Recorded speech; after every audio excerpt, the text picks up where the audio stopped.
Carwatt se présente comme un expert du surcyclage de batteries issues de l'automobile. Pourquoi cette idée du surcyclage?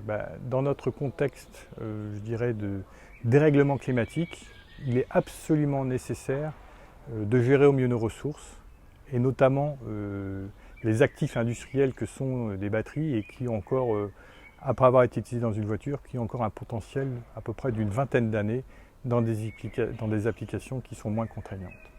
Alors pourquoi des batteries issues du monde de l'automobile? Tout d'abord, ces batteries sont déjà très abondantes, mais nous sommes encore à la préhistoire du véhicule électrique et vont l'être de plus en plus. Le deuxième argument, c'est que ces batteries sont très sûres puisqu'elles subissent des tests de qualification et de certification qui sont extrêmement exigeants. Et donc après, ces batteries, une fois qu'elles ont fini leur vie dans un environnement véhicule où, excusez-moi d'être un peu technique, le rapport puissance sur énergie est très élevé, elles vont tout à fait être adaptées pour vivre encore plusieurs années, et je me répète peut-être, mais j'insiste, jusqu'à une vingtaine d'années, dans des applications embarquées type véhicule industriel à faible vitesse ou dans du stockage d'énergie stationnaire.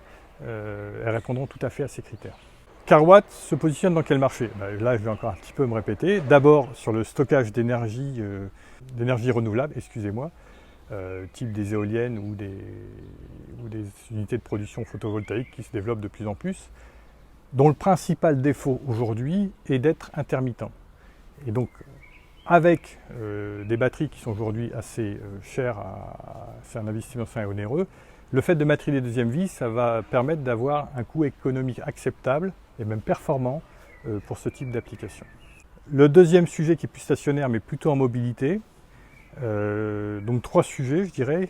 D'abord les véhicules et engins industriels à faible vitesse, qui ne sont pas sur la route, des engins de logistique, des engins d'assistance aéroportuaire, qu'on appelle les GSE, Ground Support Equipment. D'ailleurs, notre premier client, Air France, à qui nous avons déjà vendu une trentaine de véhicules, est entièrement satisfait de l'électrification à base de batteries de deuxième vie Kangoo, d'origine Kangoo, de ces tapis à bagages.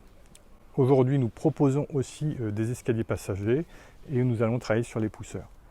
Et le dernier sujet en mobilité, mais qui a un fonctionnement aussi avec le stationnaire, c'est qu'aujourd'hui on électrifie les servitudes de navires, notamment des navires de croisière. On a fait déjà un navire en Égypte, on est en train de préparer des navires en France et on a un deuxième navire plus gros en Égypte de tourisme. Donc l'intérêt, c'est que ça ne fait pas de bruit pour le confort des passagers, que ça émet pas. Il faut bien savoir que pour avoir de l'énergie sur un navire, il faut maintenir un diesel en route en permanence, ce qui est très mauvais pour l'environnement, et il y a aussi l'effet sonore.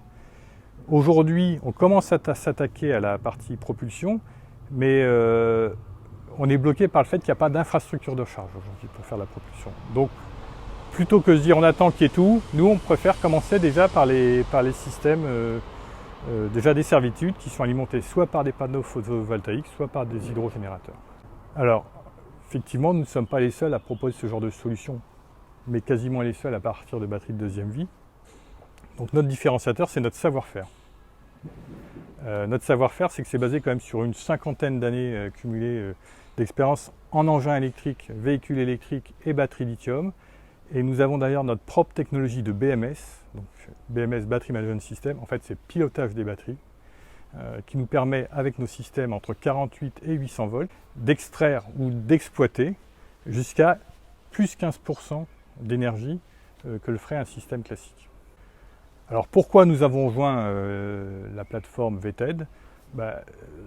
Pour deux sujets, c'est-à-dire que c'est dans notre ADN, économie sustainable, solutions environnementales, qu'il y a d'autres acteurs comme nous, avec des solutions différentes qui sont présents sur cette plateforme. Donc nous pourrons certainement proposer des solutions ensemble, nous sommes certainement complémentaires.